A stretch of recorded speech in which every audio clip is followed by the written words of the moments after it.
Baik, Assalamualaikum warahmatullahi wabarakatuh. Kawan-kawan, kembali bersama saya, Kena Kumis. Kawan-kawan, seperti biasa di channel Infos Official. Kali ini kita bersama-sama dengan Bung Rey, bersama-sama dengan Bung Rey, yang kemudian nanti kita meminta pandangannya terkait dengan persoalan-persoalan yang kemudian atau isu-isu hangat yang kemudian akhir-akhir lagi berkembang di Republik ini.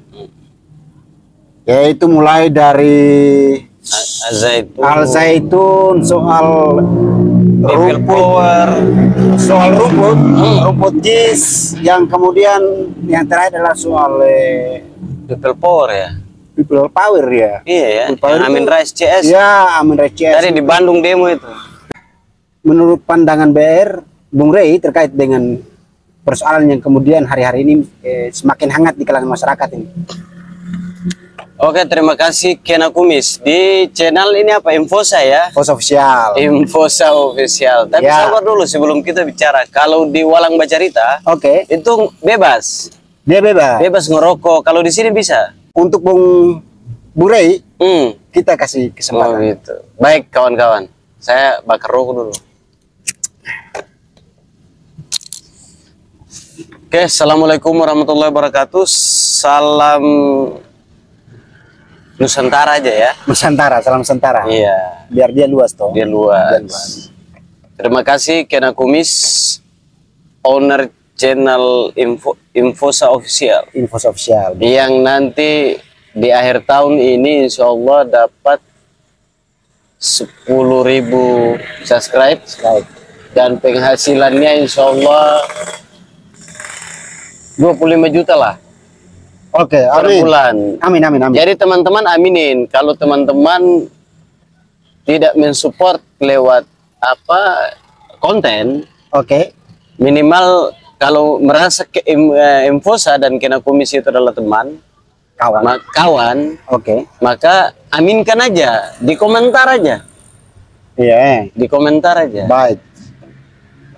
Oke, kira-kira itu yang terpenting Kena. Itu yang pertama. Yang pertama. Iya. Itu yang pertama. Memang Infosa ini beda begitu. Itu yang pertama, Bung Rey ya. BR. Biasa kalau BR itu cewek-cewek, kalau file tuh BR gitu. Itu singkatan ya, Iya, kalau enggak Bung Rey sehat gitu. Tapi Kena sehat. Kena selalu sehat. Selalu dalam lindungan Tuhan Yang Maha Kuasa. Amin. Penting Kena sehat agar Infosa ke depan berjalan dengan baik. Amin. Selalu memberikan Infosa itu info satu sebenarnya. Jadi tadi pertanyaannya ini agak lumayan berat dan sedikit ringan. Kalau bicara soal ini kan sudah rame ya, bicara soal kasus Al-Zaitun. Yang pertama adalah kalau kasus yang terjadi di Indramayu pesantren itu, kalau saya melihat ada proses yang memang dibangun sejak dahulu. Jadi proses apa? Isu ini memang dirawat. Al-Zaitun itu kalau saya lihat ini adalah isu yang dirawat sejak zaman Orde Baru sampai hari ini. Tapi ya katon sen tahu apakah ini dirawat oleh negara atau ini dirawat oleh oknum tertentu. Ya katon juga sen tahu. Tetapi kalau beta lihat ini adalah isu atau di lembaga itu memang dirawat oleh kelompok-kelompok tertentu yang sengaja memang untuk dibuat agar menciptakan suasana yang asik di era demokrasi ini. Gitu. Soal Panji Gumilang ketika nanti beliau ditangkap, atau mungkin kan sekarang lagi rame itu soal anggarannya, dananya kan, dananya sumber anggaran itu. Ini kan bisa jadi kan begini, sebelum jauh teman-teman, ini kan di sejarahnya yang kita semua tahu, teman-teman pengunjung. pengunjung setia Infosa Official, kan dari dulu itu dalam sejarahnya kan ini Panji Gumilang sebenarnya berafiliasi dengan negara. Oke. Kan seperti itu. Dia dibantu. Bayangkan ada tokoh-tokoh yang luar biasa. Salah satu tokoh yang mungkin beliau punya kontribusi yang luar biasa di Republik ini. Oke. Ke Al-Zaitun, ya sebut saja Pak Wiranto. Oke. Begitu. Pak Wiranto ini kan orang yang ketika calon presiden kemarin, Iya. ya ada di catatan digitalnya, teman-teman lihat, menang telat di Al-Zaitun. Indramayu tuh. Indramayu. Dan di Al-Zaitun ini menang full. Artinya kalau orang menang full di situ, berarti dia pasti dia punya kontribusi di situ. Tidak mungkin kan Pasti. begitu. Iya. Nah, itu yang pertama. Makanya saya bilang bahwa ya kita nggak bisa jadi. Saya menduga bahwa bisa jadi kita semua kena menduga bahwa ini juga jangan-jangan siapa namanya? Sorry, Muldoko. bukan Wiranto. Pak Wiranto. Ya tahu soal Al-Zaitun ini kan begitu. Oke. Nah, lalu ke sini ketika mereka sudah bicara soal bongkar anggarannya dan lain sebagainya, Ya. saya lihat bahwa ini dibuat seperti dulu ketika kasus yayasan itu yang yayasan apa itu yang lagi rame dulu tuh yang berafiliasi dengan PKS kalau nggak salah itu ya. Tuh teman-teman bisa cek aja. Bisa jadi mau dibuat seperti itu kita nggak tahu. Lalu udahlah saatnya Al-Zaitun harus Panji Gumilang harus berhentilah kira-kira begitu. Lalu kita bongkar semua. Bisa jadi itu yang mau dilakukan oleh Negara saat ini. negara atau orang-orang yang hari ini ya kita duga bisa jadi Pak Wiranto dan teman-temannya kan kita nggak tahu. Namanya menduga-duga kan begitu. Mungkin nggak tertib. Nah, makanya bacaan beta itu kira-kira contoh nih, contoh kasus.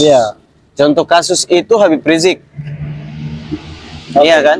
Siapa yang tahu soal FPI?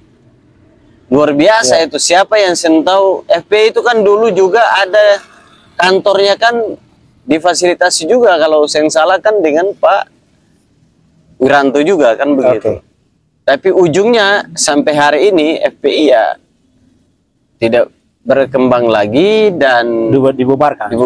Habib Rizik juga begitu. Nah, ini bisa jadi itu yang terjadi. Hal yang sama terjadi juga di Al-Zaitun. Nah, ini cuma bacaan-bacaan bacaan bebas ya, anak jalanan ya. Sebagai generasi bangsa kita mencoba untuk membaca itu karena kita ini kan hidup tumbuh besar di negeri ini, ada problem. Tugas kita adalah bagaimana mencari clue-nya dan mencari jalan keluarnya. Begitu. Nah, itu soal Al-Zaitun. Jadi bisa jadi nasibnya Panji Gumilang nanti seperti Habib Rizik. Begitu. Bisa jadi nasibnya Al-Zaitun seperti FPI, walaupun dia beda. Al-Zaitun ini apa namanya yayasan pendidikan, sedangkan FPI adalah organisasi. Tapi kan ini bukan soal yayasan pendidikannya, ini soal tokoh utama dan sekaligus organisasi yang dulu NII-nya itu. Bisa jadi nasibnya seperti FPI dan Habib Rizik.